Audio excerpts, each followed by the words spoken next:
Langit kota Jiangcheng tertutup awan hitam pekat, seolah menahan beban ribuan ton aur yang siap tumpah. Kilat menyambar, membelah cakrawala kelabu, menerangi sesosok gadis muda yang baru saja melangkah turun dari bus usang di terminal pinggiran kota. Sumo merapikan kerah kemeja putihnya yang sedikit kusut. Penampilannya sangat sederhana, celana jeans pudar, kemeja putih polos, dan sebuah tas kain kanvas yang tersampir miring di bahu. Tidak ada perhiasan, tidak ada riasan wajah. Namun, siapapun yang menatap mata gadis itu akan merasakan hawa dingin menusuk tulang. Matanya jernih, setenang permukaan danau purba, namun menyiratkan kedalaman yang tak tersentuh nalar manusia.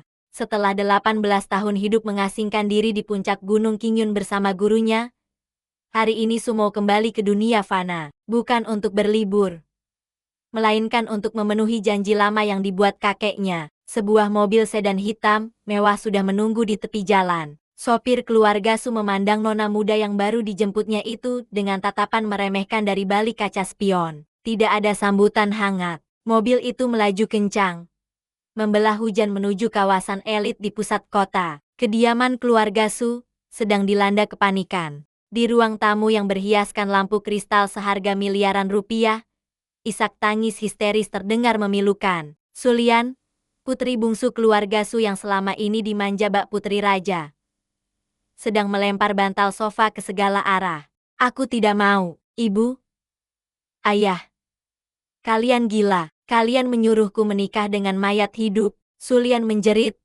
Wajahnya yang cantik kini merah padam karena amarah. Gu Beichen sudah koma selama 3 bulan. Dokter bilang organnya mulai gagal satu persatu. Dia akan mati dalam hitungan hari. Jika aku menikahinya sekarang, minggu depan aku akan jadi janda. Aku masih muda. Karir modelku baru dimulai.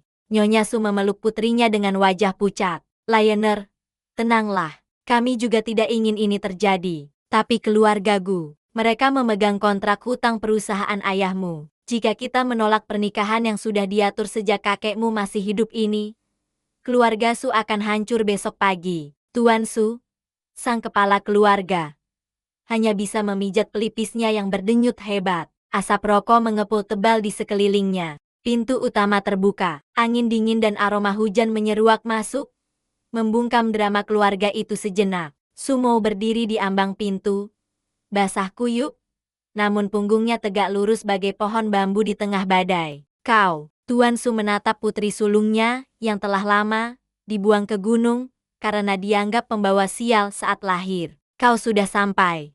Sulian menghentikan tangisnya, matanya menyipit licik. Sebuah ide melintas di benak gadis manja itu. Dia menunjuk kakak tirinya. Biarkan dia yang menikah. Dia juga anak keluarga Su, kan? Kakek menjodohkan cucu perempuan keluarga Su dengan cucu keluarga Gu. Tidak spesifik menyebut namaku. Nyonya Su terperangah.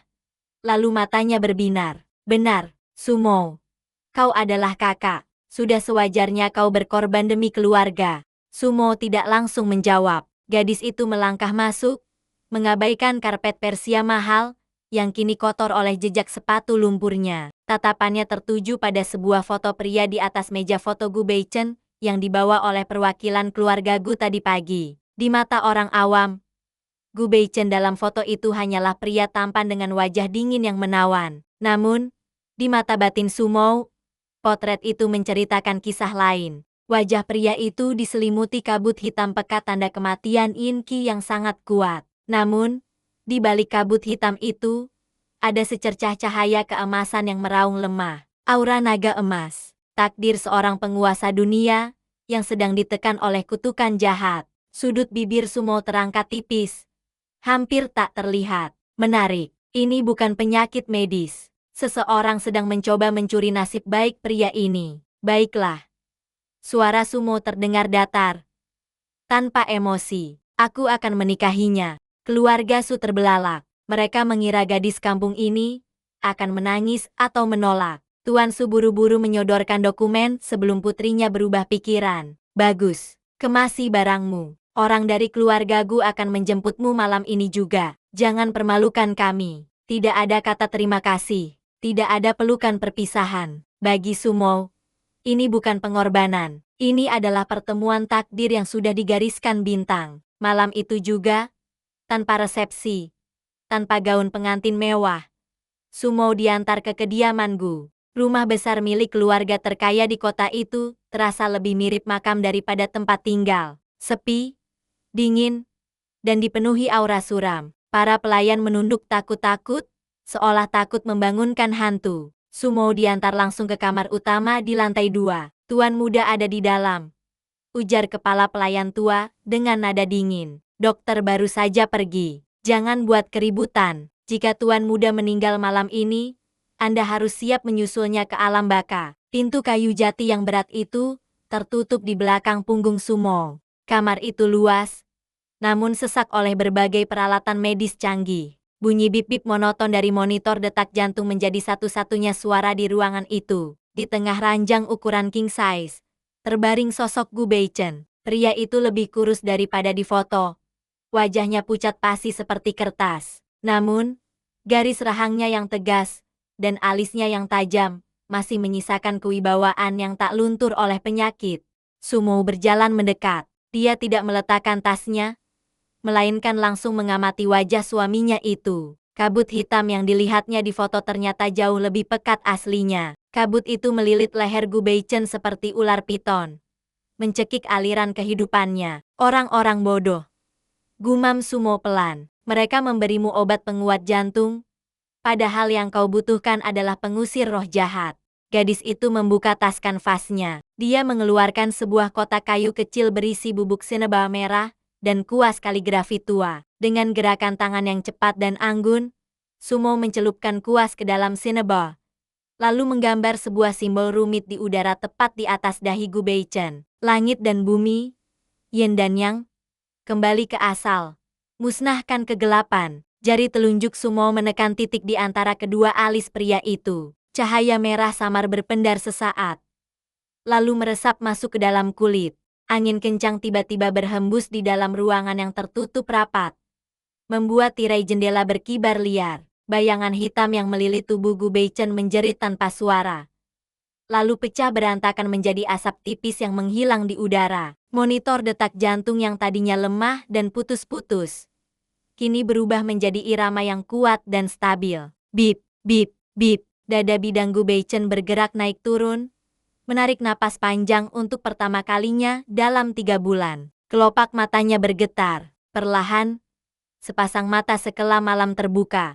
Hal pertama yang dilihat oleh CEO yang dikabarkan akan mati itu bukanlah malaikat pencabut nyawa, melainkan seorang gadis muda dengan tatapan sedingin es yang sedang menatapnya dengan rasa ingin tahu. Siapa kau? Suara Gu Beichen parau, serak karena lama tak digunakan. Sumo menyimpan kembali kuasnya dengan tenang. Istrimu dan penyelamat nyawamu. Cahaya matahari pagi menerobos celah tirai, jatuh tepat di wajah Gu Beichen. Pria itu mengerjapkan mata, mencoba mengumpulkan kepingan kesadaran. Ingatan semalam terasa seperti mimpi demam yang aneh.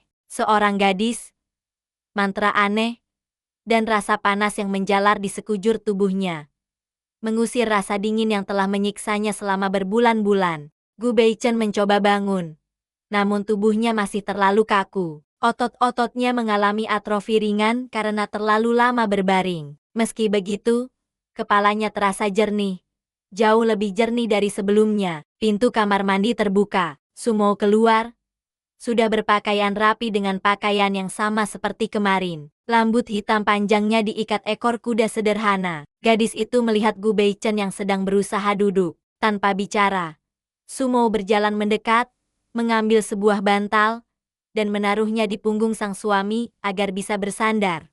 Jangan memaksakan diri. Racun mayat itu sudah keluar, tapi energimu Ki masih lemah, ujar Sumo datar. Gu Beichen menatap wanita asing di hadapannya dengan tatapan menyelidik yang tajam. Sebagai pemimpin Gu Group yang menguasai dunia bisnis Asia, dia terbiasa menilai orang dalam sekali lihat. Namun, wanita ini, dia seperti buku kosong tanpa tulisan, tidak terbaca. Keluarga Su mengirimmu? Tanya Gu Beichen dingin. Mana Sulian? Seharusnya dia yang menjadi pengantinku. Dia takut kau mati dan Jeti janda. Jeti aku menggantikannya. Jawab Sumo jujur, tanpa berusaha memoles kalimatnya. Jawaban itu begitu terus terang hingga membuat Gu Beichen terdiam sesaat. Biasanya, orang akan menjilat atau mencari alasan manis. Kejujuran brutal wanita ini, entah mengapa tidak membuatnya marah. Justru sedikit menyegarkan. Tok, tok, Tuan muda, Nyonya besar menyuruh Anda turun untuk sarapan jika sudah bangun. Dokter bilang kondisi Anda ajaib, jadi Nyonya ingin merayakannya. Suara pelayan terdengar dari luar. Nadanya sedikit ketus. Ruang makan kediaman Gu tidak kalah megah dari istana kerajaan. Meja panjang dari kayu mahoni, dipenuhi hidangan mewah. Di ujung meja, duduk Nyonya Gu, ibu dari Gu Beichen. Wanita parubaya itu mengenakan gaun sutra dan kalung mutiara. Wajahnya dipoles riasan tebal untuk menutupi kerutan kekhawatiran. Saat Gu Beichen didorong masuk menggunakan kursi roda oleh pelayan, mata Nyonya Gu berkaca-kaca. Dia segera berlari memeluk putranya. Oh, Beichen, langit memberkati kita. Ibu tahu kau kuat. Namun, saat tatapan Nyonya Gu beralih ke sosok gadis yang berdiri tenang di belakang kursi roda putranya, ekspresinya berubah drastis menjadi jijik, seperti melihat lalat di atas kue tart. Kau, Nyonya Gu menunjuk Sumo dengan garpu perak. Duduklah di ujung sana. Jangan dekat-dekat dengan Beichen. Aku dengar kau dari desa terpencil. Jangan sampai kuman atau bakteri dari gunung menulari putraku yang baru sembuh. Para pelayan di ruangan itu menahan tawa, menutup mulut mereka dengan tangan.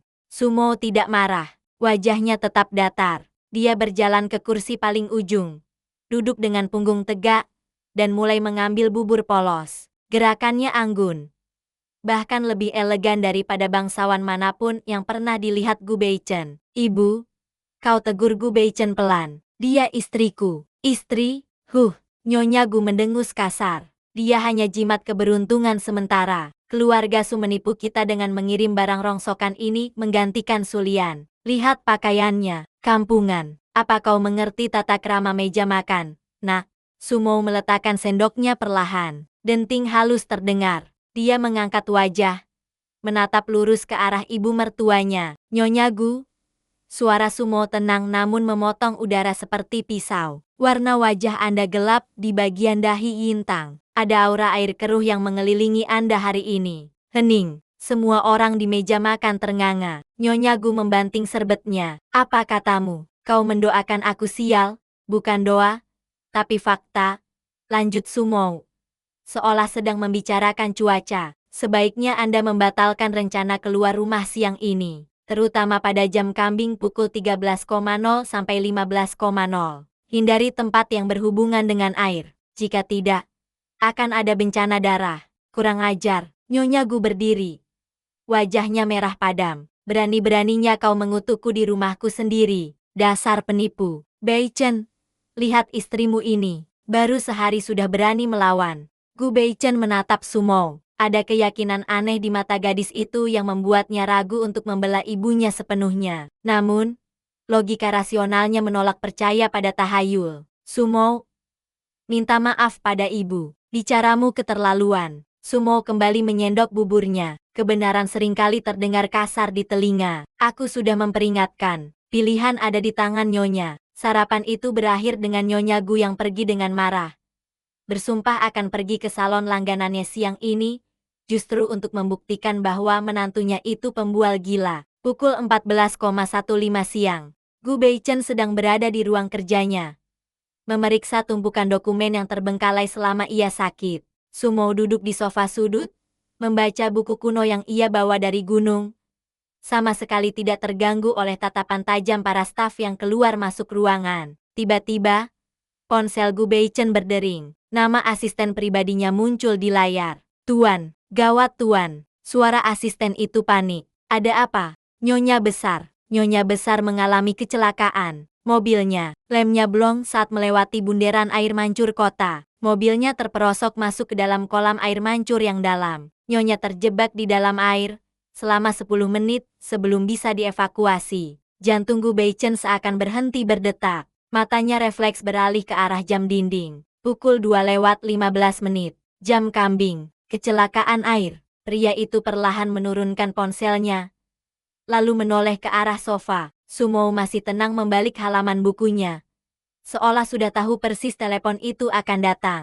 Bulu kuduk Gu Beichen meremang. Siapa sebenarnya wanita yang baru saja kunikahi ini? Sumo menutup bukunya, menatap balik suaminya dengan sorot mata yang tak bisa diartikan. Sudah kubilang, kan, orang seringkali harus menabrak tembok dulu, baru mau menoleh ke belakang. Berita kecelakaan Nyonya Gu menyebar bak api liar. Namun Gu Beichen menutup rapat mulut para pelayan mengenai ramalan Sumo. Pria itu adalah pebisnis rasional. Satu kebetulan belum cukup untuk menggoyahkan logika besi yang dipegangnya selama 30 tahun.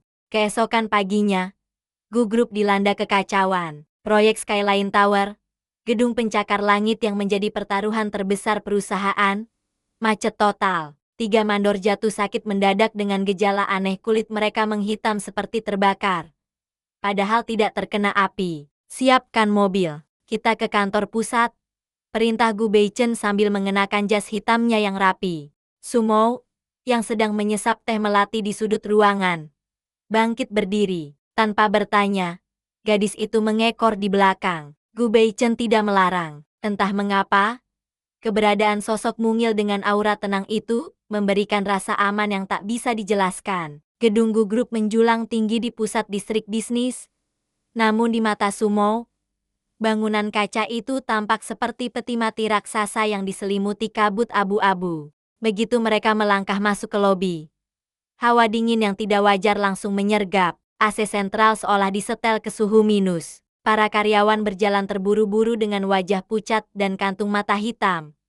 Seolah energi kehidupan mereka sedang dihisap perlahan. Selamat datang, Presiden Gu. Manajer proyek, pria gemuk bernama Zhang, berlari menyambut dengan keringat dingin bercucuran. Tatapan manajer Zhang beralih ke Sumo dengan pandangan meremehkan. Penampilan gadis itu yang memakai kemeja katun murah sangat kontras dengan kemewahan marmer lobi. Presiden, siapa gadis ini? Maaf, tapi area ini sedang genting. Orang luar dilarang masuk. Gu Beichen mengabaikan pertanyaan itu. Laporan, kenapa lift utama macet lagi? Itu, teknisi bilang tidak ada kerusakan mesin, tapi liftnya tidak mau bergerak naik, dan lampu di lobi terus meledak setiap diganti.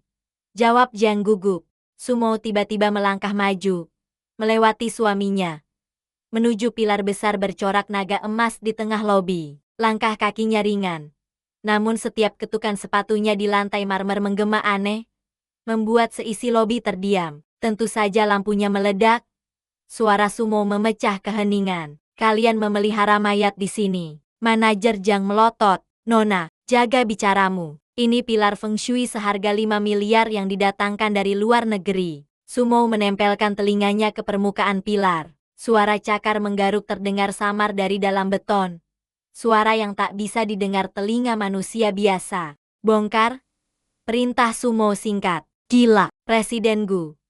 Gadis ini gila. Membongkar pilar utama akan meruntuhkan struktur lobi. Jerit manajer Zhang histeris. Gu Beichen menatap punggung istrinya. Gadis itu tidak berbalik, hanya berdiri tegak menanti keputusan. Ada keyakinan absolut dalam postur tubuhnya. Ingatan tentang mobil ibunya yang terperosok ke air mancur kembali berputar di benak sang CEO. Lakukan. Suara bariton Gu Beichen menggema, mematikan protes semua orang. Panggil tim konstruksi. Bongkar pilar itu sekarang. 15 menit kemudian, suara bor beton menderu memekakan telinga. Debu mengepul. Ketika lapisan beton tebal itu akhirnya jebol, bau busuk yang menyengat langsung menyeruak keluar, membuat beberapa sekretaris muntah di tempat. Di rongga beton pilar itu, tertanam sebuah bungkusan kain kuning lusuh yang dililit rambut wanita dan dipaku dengan 7 paku berkarat. Di sebelahnya, bangkai seekor kucing hitam yang sudah mengering dengan posisi mulut terbuka lebar, seolah sedang menjerit. Formasi 7 paku penahan jiwa. Gumam Sumo datar. Dia merobek kain kuning itu. BLAR. Lampu-lampu lobi yang mati mendadak menyala terang benderang. Hawa dingin yang menusuk tulang lenyap seketika, digantikan sirkulasi udara hangat yang normal. Lift utama berdenting, pintu terbuka dengan mulus. Manajer Zhang jatuh terduduk, kakinya lemas seperti jeli. Wajahnya pucat pasi menatap bungkusan mengerikan itu. Sumo menoleh pada Gu Beichen, lalu menunjuk bungkusan itu. Seseorang ingin gugup bangkrut dan kau mati perlahan. Ini bukan hanya sabotase bisnis, ini pembunuhan berencana menggunakan ilmu hitam. Gu Beichen menatap benda kotor itu, lalu beralih menatap wajah tenang istrinya. Rasa hormat yang asing mulai tumbuh di hati pria itu. Wanita ini bukan gadis desa biasa. Dia adalah senjata rahasia yang dikirim takdir. Seminggu berlalu, nama Sumo mulai menjadi bahan bisik-bisik di kalangan pelayan. Namun di dunia luar, dia masih dianggap sebagai istri pengganti yang memalukan. Malam ini adalah perayaan ulang tahun ke-80 Nenek Gu.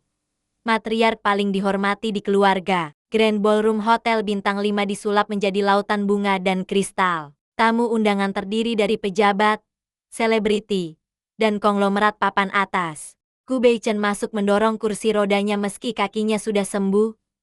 Sumo menyarankan untuk tetap berpura-pura lumpuh demi memancing musuh dalam selimut. Di sampingnya, Sumo berjalan anggun mengenakan congsam putih sederhana dengan sulaman teratai perak. Meski tanpa berlian, auranya yang murni membuat banyak mata terpaku sebelum mereka sadar siapa dia dan mulai mencibir.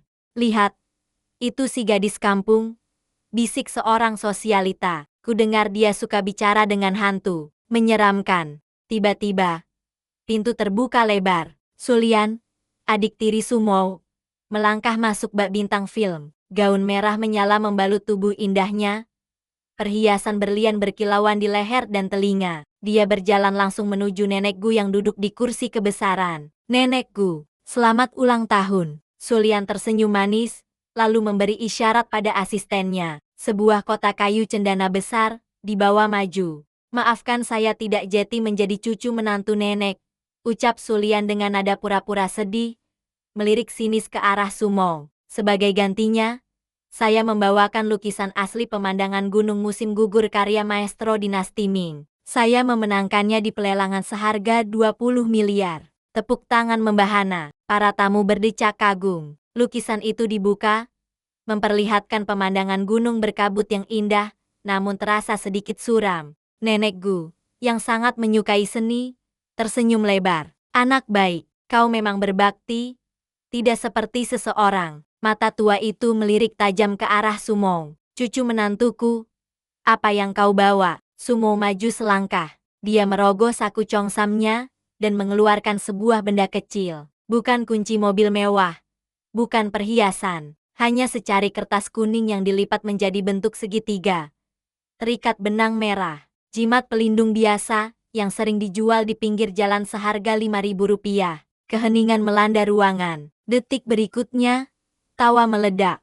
Ya ampun, apa dia miskin sekali? Kertas sampah dijadikan hadiah untuk nyonya besar Gu. Sungguh memalukan keluarga Gu. Sulian tertawa kecil, menutup mulutnya dengan anggun. Kakak, jika kau tidak punya uang, bilang padaku. Aku bisa meminjamkanmu sedikit untuk beli buah tangan. Jangan menghina nenek seperti ini. Wajah Nenek Gu merah pada menahan amarah. Beichen, bawa istrimu keluar. Aku tidak butuh sampah ini. Gu Beichen hendak membela. Tapi Sumo menahan tangannya. Gadis itu menatap lurus ke arah Nenek Gu.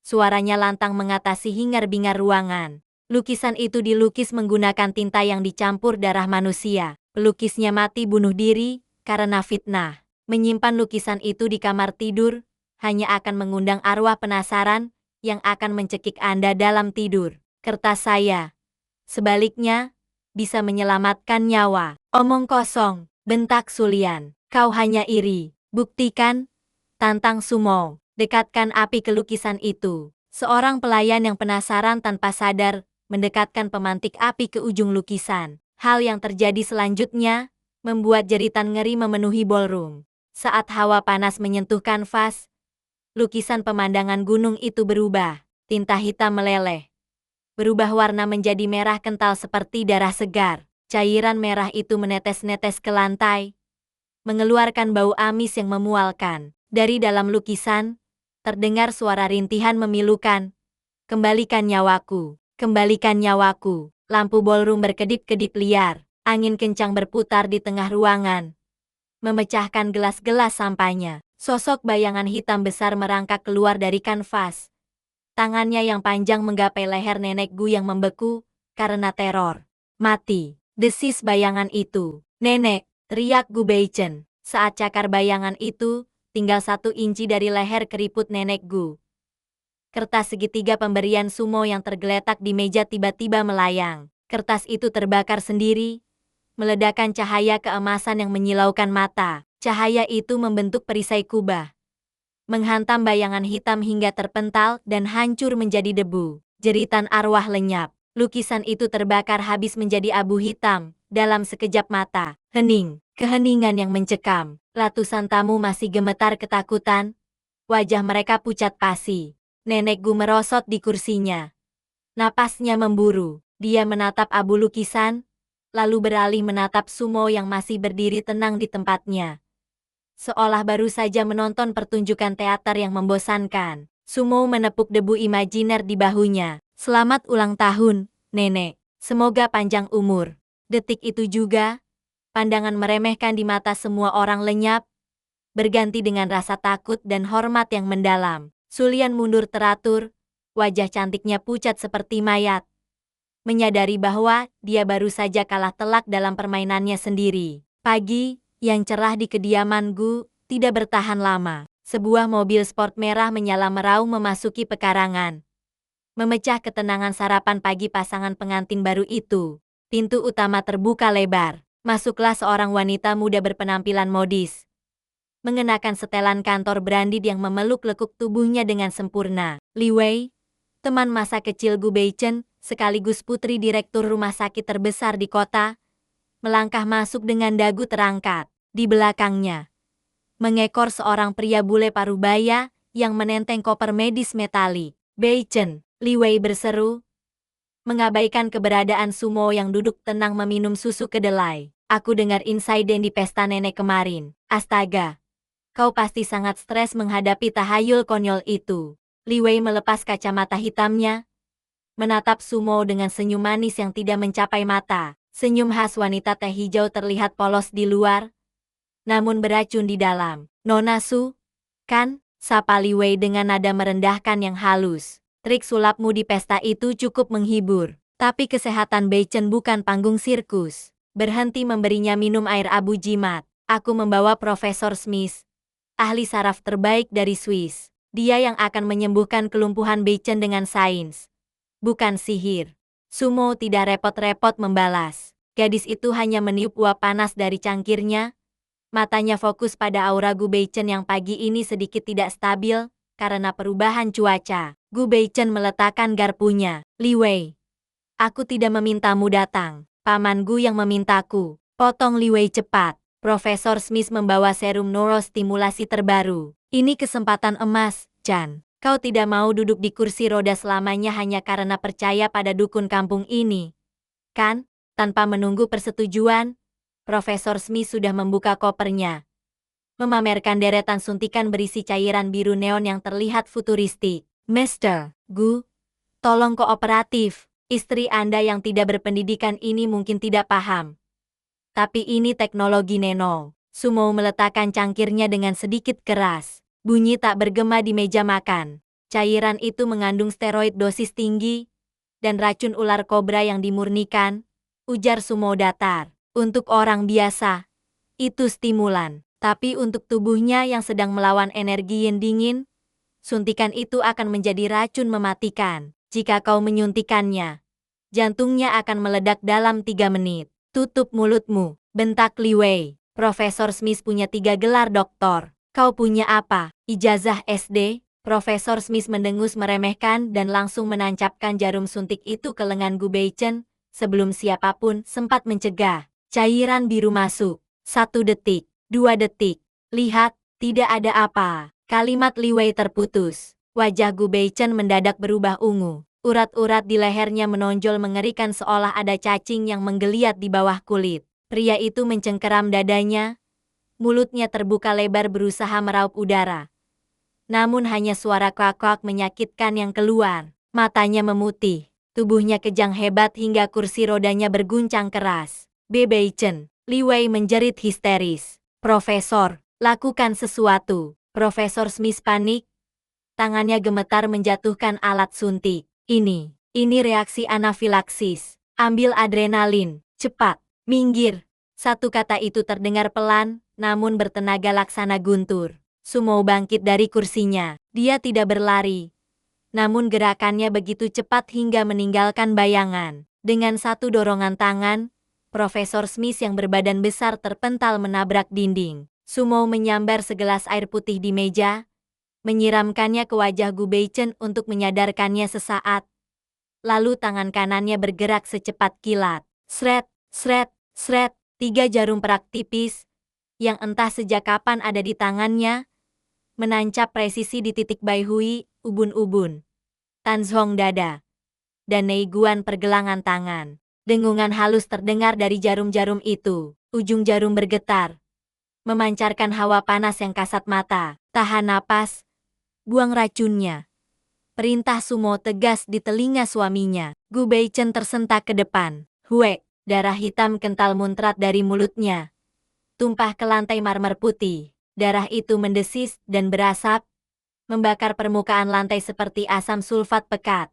Kejang tubuh Gu Beichen berhenti seketika. Napasnya kembali teratur, meski berat. Warna kulitnya berangsur normal. Yang paling mengejutkan, kaki kanannya yang selama ini dianggap mati total, bergerak menendang lantai secara refleks. Keheningan melanda ruang makan. Li Wei mematung dengan wajah pucat pasi, menatap nanar pada darah beracun yang hampir membunuh pria yang dicintainya. Sumo mencabut jarumnya, membersihkannya dengan tisu seolah baru saja melakukan pekerjaan sepele. Dia berbalik menatap Li Wei dan sang dokter bule. Bawa pergi sampahmu ini, ucap Sumo dingin. Dan jika kau berani membawa dokter sembarangan lagi ke rumahku, jarum berikutnya akan mendarat di lehermu. Aku pastikan kau bisu seumur hidup. Li Wei gemetar, lututnya lemas. Keanggunan wanita karir itu lenyap tak berbekas di hadapan aura membunuh Sumo. Tiba-tiba, sebuah tangan besar dan hangat menggenggam pergelangan tangan Sumo. Gu Beichen, yang masih duduk dengan napas terengah, menatap istrinya, bukan dengan tatapan menyelidik seperti dulu, melainkan tatapan posesif yang membara. Kau dengar istriku? Suara Gu Beichen serak namun tajam, ditujukan pada Li Wei. Keluar, dan jangan pernah injakan kakimu di sini lagi tanpa izin Nyonya Gu. Berita kesembuhan Gu Beichen meski masih dirahasiakan detailnya membuat saham Gu Group perlahan naik. Namun, para pesaing bisnis masih menganggap sang CEO sebagai makan ompong yang cacat dan menikahi gadis desa bodoh. Hari ini adalah pelelangan tanah tahunan kota Jiangcheng, ajang pertarungan gengsi para konglomerat. Gu Beichen datang dengan kursi rodanya, didorong oleh Sumo yang mengenakan gaun hitam sederhana namun elegan. Begitu mereka masuk ke aula pelelangan, tawa sinis terdengar dari meja depan. Ayah, lihat siapa yang datang. Tuan muda Gu, seorang pria parubaya dengan perut buncit dan cincin emas di 10 jarinya berjalan mendekat. Wang Dehai, pesaing abadi Gu Group yang licik. Ku dengar kau hampir mati lagi minggu lalu. Wang Dehai tertawa keras. Asap cerutunya mengepul ke arah wajah Sumo. Dan ini istrimu si peramal itu. Hahaha, Gu Beichen, kau benar-benar putus asa membawa dukun ke pelelangan bisnis. Apa dia akan membakar kemenyan agar kau menang? Gu Beichen tidak bereaksi. Wajahnya sedingin es kutub. Presiden Wang, urus saja urusanmu sendiri. Hati-hati, terlalu banyak tertawa bisa memicu serangan jantung. Wang Dehai mendengus. Lihat saja nanti. Tanah di Teluk Hijau Lot 8 akan jadi milikku. Itu tanah emas. Setelah aku membangun resor di sana, Gu Group akan hancur. Pelelangan dimulai. Suasana memanas. Lot demi lot terjual. Tibalah saat yang ditunggu. Lot 8. Kawasan Teluk Hijau. Area seluas 50 hektar di pinggir danau yang indah. Semua pengembang properti mengincar tanah ini. Harga pembuka 100 miliar, 150 miliar. 200 miliar. Wang Dehai mengangkat papannya dengan sombong. 300 miliar. Semua mata tertuju pada Gu Beichen. Lazimnya, Gu Group akan melawan. Gu Beichen mengangkat tangannya, bersiap menawar. Tiba-tiba, tangan halus Sumo menekan lengan suaminya. Jangan, bisik Sumo. Suaranya sangat pelan. Hanya bisa didengar Gu Beichen. Kenapa? Analisis pasar bilang tanah itu sangat potensial. Balas Gu Beichen berbisik. Sumo menyipitkan mata, menatap layar proyektor yang menampilkan foto udara Teluk Hijau. Di mata batinnya, tanah itu tidak hijau. Tanah itu berwarna merah darah, diselimuti kabut abu-abu tebal yang berbau amis. Bentuk tanah itu seperti mulut harimau menganga. Di bawah danau itu ada bekas kuburan massal zaman perang yang belum disucikan. Jelas Sumo cepat. Siapapun yang membangun di sana akan bangkrut dalam setahun karena kecelakaan kerja beruntun. Biarkan dia mengambilnya. Gu Beichen menatap mata istrinya. Ada ketenangan mutlak di sana. Tanpa ragu sedetik pun, Sang CEO menurunkan tangannya. Dia bersandar santai di kursi rodanya. Gu Beichen menyerah. Hahaha, dia sudah miskin. Ejek Wang Dehai. Palu diketuk. Lot 8 terjual pada Wang Group seharga 350 miliar. Wang Dehai bersorak kegirangan, merasa sudah memenangkan dunia. Selanjutnya, Lot 9, Bukit Gersang Selatan. Umum juru lelang dengan nada kurang semangat. Foto di layar menampilkan bukit tandus penuh bebatuan. Tidak ada air, tidak ada pohon. Lokasi terpencil. Harga pembuka 10 miliar. Ada yang minat. Hening. Tidak ada yang mengangkat tangan. Beberapa orang bahkan mulai beranjak pulang. Mata Sumo berbinar. Dia melihat sesuatu yang tidak dilihat orang lain.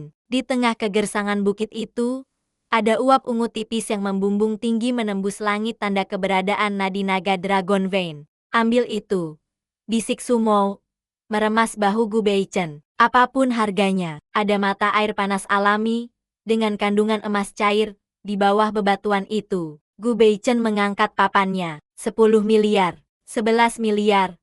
Wang Dehai menawar iseng, hanya untuk mengganggu. Biar ku bantu menaikkan harganya sedikit.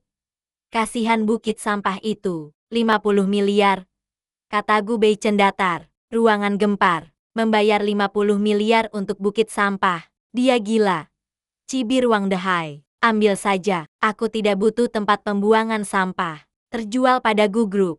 Saat keluar dari gedung pelelangan, Wang Dehai sengaja menabrak bahu Gu Beichen. Selamat atas bukit batumu, Tuan Gu. Mungkin istrimu bisa menanam singkong di sana. Sumo menatap punggung Wang Dehai sambil tersenyum misterius. Nikmati kemenanganmu selagi bisa, Tuan Wang. 3 hari lagi, kau akan menangis darah. 3 hari kemudian, berita pagi mengguncang seluruh kota Jiangcheng. Breaking news. Longsor parah terjadi di proyek Teluk Hijau milik Wang Group. 3 ekskavator tertimbun dan ditemukan kerangka manusia dalam jumlah masif di bawah tanah. Pemerintah menyegel lokasi karena dianggap situs cagar budaya dan zona bahaya. Saham Wang Group anjlok 80% dalam semalam. Sementara itu, di saluran berita bisnis, keajaiban Gu Group saat melakukan pengeboran awal di Bukit Selatan, tim konstruksi menemukan sumber mata air panas vulkanik raksasa dengan kandungan mineral langka yang sangat berharga. Nilai tanah itu melonjak dari 50 miliar menjadi 5 triliun rupiah dalam semalam. Gu Group berencana membangun resor onsen eksklusif terbesar di Asia. Di kantor CEO Gu Group, Gu Beichen mematikan televisi. Dia menoleh pada Sumo yang sedang duduk santai di sofa, memakan camilan. Pria itu mengeluarkan sebuah kartu hitam, black card tanpa limit dan meletakkannya di hadapan Sumo. Untuk apa ini? Tanya Sumo bingung. Gu Beichen tersenyum sebuah senyum tulus yang sangat langka, membuat wajah tampannya berkilau menyilaukan. Dia bergerak mendekat, menunduk hingga wajah mereka sejajar. Untuk membeli kertas jimat, dupa, kompas, atau apapun yang kau mau. Mulai sekarang, seluruh harta keluarga Gu adalah milikmu. Bisik Gu Beichen lembut, tatapannya penuh pemujaan. Kau benar-benar jimat keberuntunganku, Nyonya Gu.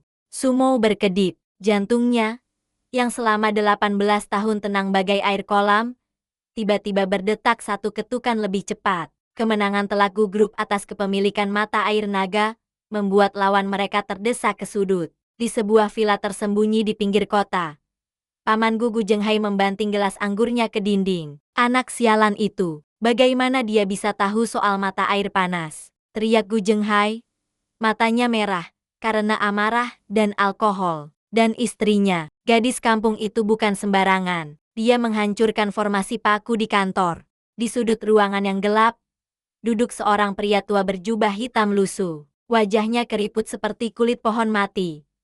dikelilingi toples-toples berisi hewan berbisa. Ini adalah Master Gui, dukun aliran hitam yang dibayar mahal untuk menghabisi Gu Beichen. Gadis itu memiliki mata batin yang kuat. Suara Master Gui terdengar seperti gesekan amplas. Tapi dia masih muda, pengalamannya dangkal. Malam ini, aku akan mengirim pasukan bayangan untuk mencabut nyawa mereka berdua sekaligus. Master Gui mengambil sebuah boneka jerami yang dililit rambut Gu Beichen, lalu meneteskan darah ayam cemani di atasnya. Mulutnya komat kamit merapal mantra kematian. Pukul 02.00 pagi di kediaman Gu. Suasana kamar tidur utama terasa mencekam. Meski pemanas ruangan menyala, suhu turun drastis hingga napas mereka mengeluarkan uap putih. Sumo, yang tidur di sofa, karena Gu Beichen bersikeras dia tidur di ranjang agar nyaman. Tapi Sumo menolak tidur satu ranjang. Tiba-tiba membuka matanya. Manik matanya bersinar tajam dalam kegelapan. Mereka datang. Bisiknya. Apa? Gu Beichen terbangun. Merasakan dadanya sesak seolah ditindih batu besar. Bayangan-bayangan di sudut kamar mulai bergerak. Mereka tidak lagi menempel di dinding, melainkan melepaskan diri, merangkak di lantai, memanjang dan membesar menjadi sosok-sosok monster hitam tanpa wajah. Suara cakaran kuku di lantai kayu terdengar ngilu. Satu bayangan melompat ke arah ranjang Gu Beichen. Cakarnya siap merobek tenggorokan Sang CEO. Mencari mati. Sumo melompat dari sofa. Tangannya bergerak cepat melempar 5 koin tembaga kuno ke udara. Kleng, kleng, kleng. Koin-koin itu melayang, membentuk formasi pentagram di udara. Bersinar keemasan. Petir langit, dengar perintahku. Hancurkan kejahatan. Sumo menghentakkan kakinya ke lantai. Cahaya dari koin-koin itu meledak menjadi sambaran petir mini yang menyambar-nyambar di dalam kamar. ZZZT, BLAR. Bayangan hitam itu menjerit suara jeritan manusia yang menyayat hati sebelum hangus menjadi asap bau belerang. Gu Beichen terpaku di atas ranjang. Dia melihat dengan mata kepalanya sendiri istrinya berdiri di tengah ruangan. Rambut panjangnya berkibar tertiup angin yang entah datang dari mana. Di tangan kanannya, Sumo kini memegang sebuah pedang kayu persik yang berpendar merah. Dia terlihat bukan seperti gadis desa, melainkan dewi perang yang turun ke bumi. Masih ada satu lagi, desis Sumo. Dia menatap cermin besar di lemari pakaian. Dari dalam cermin, sebuah tangan pucat raksasa keluar hendak menarik Sumo masuk. Tanpa rasa takut sedikit pun, Sumo menggigit ujung jarinya hingga berdarah, lalu mengoleskannya ke bilah pedang kayu. Dia menusuk cermin itu sekuat tenaga. PRANG. Cermin pecah berkeping-keping. Terdengar suara lolongan kesakitan yang jauh, seolah berasal dari tempat lain. Di villa pinggiran kota, Master Gui tiba-tiba muntah darah segar. Boneka jerami di tangannya terbakar spontan, membakar tangan keriputnya hingga gosong. ARGH. Dia bukan pemula. Dia master tingkat tinggi. Master Gui berguling-guling kesakitan. Serangan balik itu telah menghancurkan meridian jantungnya. Kembali di kamar tidur, suasana kembali tenang. Lampu tidur menyala. Sumo menyeka sedikit keringat di dahinya. Saat dia berbalik, dia mendapati Gu Beichen sudah berdiri tepat di belakangnya. Pria itu tidak bertanya, tidak histeris. Dia langsung menarik Sumo ke dalam pelukannya yang erat. Tubuh pria itu gemetar. Bukan karena takut pada hantu, tapi takut kehilangan wanita di depannya. Kau terluka? Tanya Gu Beichen, memeriksa jari Sumo yang berdarah. Hanya goresan kecil, jawab Sumo. Kaku karena tidak terbiasa dipeluk. Gu Beichen mengangkat jari terluka itu, lalu dengan lembut mengecupnya. Orang yang melakukan ini, aku akan membuat mereka menyesal pernah dilahirkan. Malam itu, untuk pertama kalinya, Sumo tidak menolak saat Gu Beichen memintanya tidur di ranjang yang sama, agar aku bisa melindungimu. Alasan Sang CEO. Meski semua orang tahu siapa yang sebenarnya melindungi siapa, keesokan harinya, kehancuran Master Gui berdampak langsung pada penyewanya. Gu Zhenghai paman Gu ditemukan stroke mendadak di kamar mandinya, lumpuh total dan tidak bisa bicara. Hanya bisa melotot ketakutan seolah melihat hantu setiap saat. Namun, drama belum berakhir. Keluarga Su, keluarga kandung Sumo, sedang di ujung tanduk. Investasi bodoh Tuan Su bersama Wang Dehai yang kini bangkrut membuat perusahaan keluarga Su terancam disita ban. Satu-satunya harapan mereka adalah perjamuan amal musim semi yang diadakan malam ini. Tamu kehormatan acara itu adalah Jenderal Ken, tokoh militer legendaris yang pensiun dan sangat dihormati di ibu kota. Jika Jenderal Ken bersedia memberi satu kalimat rekomendasi, bank manapun akan memberi pinjaman.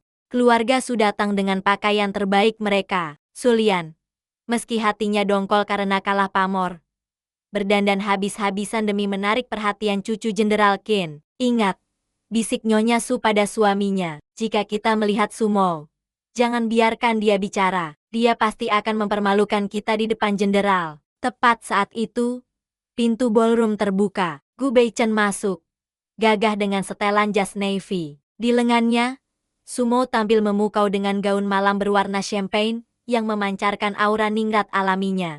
Tuan Su dan Nyonya Su bergegas mendekat, tapi bukan untuk menyapa, melainkan untuk memperingatkan. Sumo, desis Tuan Su, jaga sikapmu. Jenderal Ken orang yang sangat logis dan benci tahayul. Jangan berani-berani bicara soal hantu atau ramalan di sini, atau aku akan mencoretmu dari kartu keluarga. Benar, tambah Sulian sinis. Sebaiknya kakak diam saja di pojok, jangan merusak peluang kami. Sumo menatap keluarga kandungnya dengan tatapan bosan. Kalian pikir aku peduli dengan kartu keluarga kalian? Kau anak durhaka. Nyonya Su mengangkat tangan hendak menampar, tapi tatapan dingin Gu Beichen membuatnya membeku di tempat.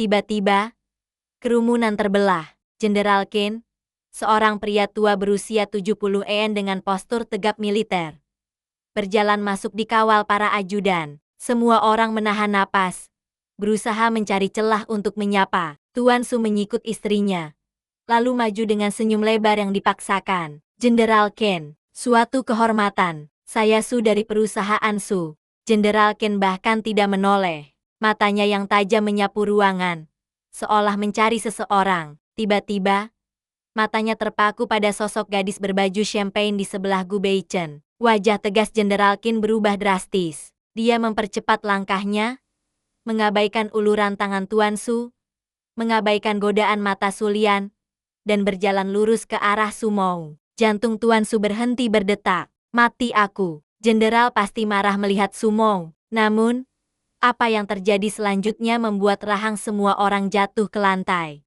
Jenderal Ken yang agung itu membungkukkan badannya 90 derajat di depan Sumo, sebuah penghormatan tertinggi dari seorang murid kepada guru. Guru besar. Suara Jenderal Ken bergetar penuh haru. Akhirnya saya menemukan Anda. Terima kasih atas petunjuk Feng Shui Anda 3 tahun lalu di perbatasan utara. Jika bukan karena formasi yang Anda buat, batalion saya pasti sudah habis dibantai musuh. Hening. Gelas-gelas wine terjatuh dari tangan para tamu. Tuan Su melongo. Nyonya Su hampir pingsan. Sulian membelalak tak percaya. Ge guru besar, gagap Tuan Su. Jenderal, Anda pasti salah orang. Ini hanya Sumo, putri buangan saya yang besar di kampung. Jenderal Ken menegakkan tubuh, menatap Tuan Su dengan tatapan membunuh. Putri buangan, kau menyebut Master Phoenix, satu-satunya ahli metafisika yang diakui negara, sebagai buangan. 3 tahun lalu,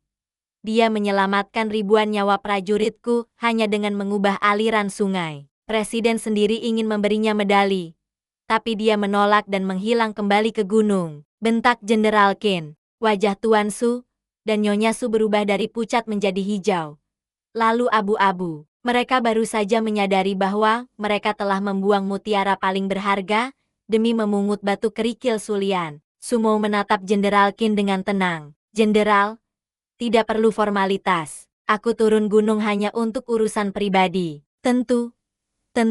Jenderal Ken tersenyum hormat, lalu melirik Gu Beichen. Bocah Gu, kau sungguh beruntung 7 turunan bisa menikahi guru besar. Jika kau berani menyakitinya, seluruh angkatan bersenjata akan meratakan rumahmu. Gu Beichen tersenyum bangga, mengeratkan rangkulannya di pinggang Sumo. Jangan khawatir, Jenderal, dia nyawaku. Di sudut ruangan, Sulian jatuh terduduk. Kakinya lemas. Semua ambisinya, kesombongannya, hancur lebur di hadapan status asli kakaknya. Dia hanyalah badut di hadapan seorang ratu. Tuan Su mencoba meraih tangan Sumo, wajahnya penuh penyesalan palsu. Mower, anakku sayang, ayah salah. Pulanglah. Nak, kita bicara baik-baik. Sumo menepis tangan itu perlahan. Tuan Su, takdir ayah dan anak kita sudah putus saat kau menjualku demi kontrak bisnis. Urus saja kebangkrutanmu sendiri. Sumo berbalik dan berjalan pergi bersama Gu Beichen, meninggalkan keluarganya yang menangis meraung-raung di tengah pesta mewah, yang kini terasa seperti neraka bagi mereka.